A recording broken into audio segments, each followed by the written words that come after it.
Here with example 1, we have a demand and supply function for a given commodity.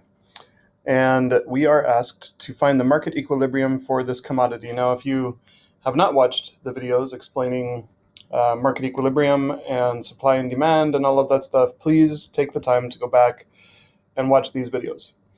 That being said, finding market equilibrium with Wolfram is especially easy. Old school way of doing this, if we had to do this by hand, we would probably see that both of these are equal to P, so they must be equal to each other. We would set them equal to each other and solve for Q. And a note about P and Q, don't freak out that you are seeing P and Q here. P is price, and if you were to go back and look at our examples from here, you would see that price is the y-axis and Q is the x-axis. So this is just like y equals negative 3x plus 36. And this is just like y equals 4x plus 1. So again, we're just basically replacing y with P and x with Q so that we can be talking in terms of price and quantity for these problems. So to find the market equilibrium for this commodity, we are not going to go old school. As I mentioned a moment ago, instead we are going to use Wolfram and let Wolfram do this for us. Now this is going to be handled exactly the way that we have handled other systems in the past, like when we had the mixture problem and the investment and that sort of stuff where someone was investing $150,000 in two different accounts. And if you'll remember, we just basically put both of those equations on there with the word and in the middle. And so the same thing will work for market equilibrium. You can see I just put the demand function in there. I put the word and. Now I'm going to put the supply function.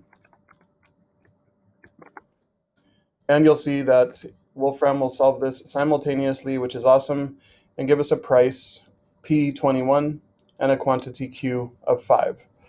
So, that being said, with a market equilibrium for this commodity, we are going to say that market equilibrium occurs when supply is equal to demand. What we should do is produce and sell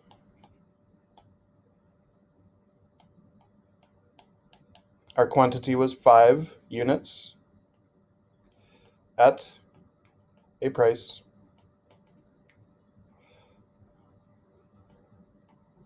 of $21 per unit.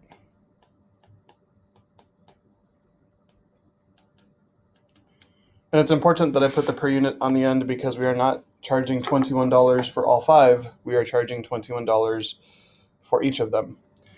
And so the next question there, everyone, if you were the CEO of this company, what would you do? And my answer is that I would do exactly what I just wrote. Produce and sell 5 units at a price of $21 per unit.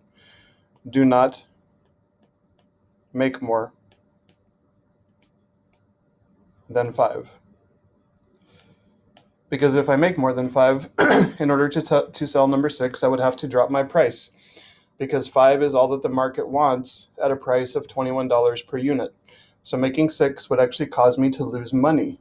And so we need to lose this idea that if I just keep grinding and I keep making more of whatever this product is, I will continue making money. The answer is no. Because eventually you reach a point called market saturation where the market has had enough of what you have to sell and nobody wants it anymore because everybody already has one.